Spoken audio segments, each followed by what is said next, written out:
Senador Bato de la Rosa, kakasuhan daw si Vice President Sara Duterte.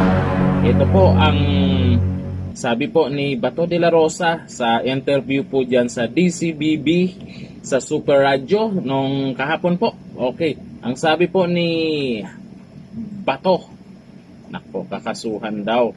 Kung meron tayong ebidensya na binulsa, then kasuhan natin.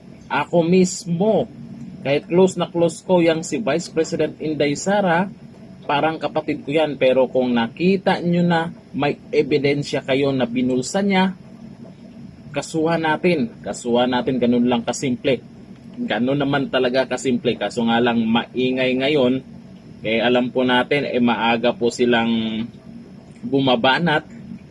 Kasi alam po nila ay talagang bihado po sila sa 2028 election. Kaya inagahan. Parang daming nagngangat-ngak, may mga post na ganito daw sa confidential fund. Pero ang tanong, nasaan ang ebidensya? May confidential fund, pero pinaliwanag na po kung saan ginamit. Pero ayaw nila maniwala. Gusto, ang sabi nila, binulsa. Ngayon, hinanapan ng ebidensya, wala. Anong purpose?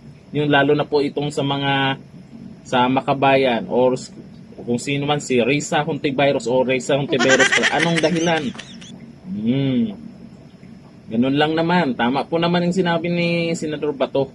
Kung may ebidensya, ilabas. Hindi yung ngak-ngak lang. Ang purpose lang dyan para magalit ang taong bayan kay BP Sara, para mawala ng tiwala kay BP Sara. Yun lang naman yun eh. Politika nga eh. Di ba? Hanggang dito na lang. Thank you. Bye-bye.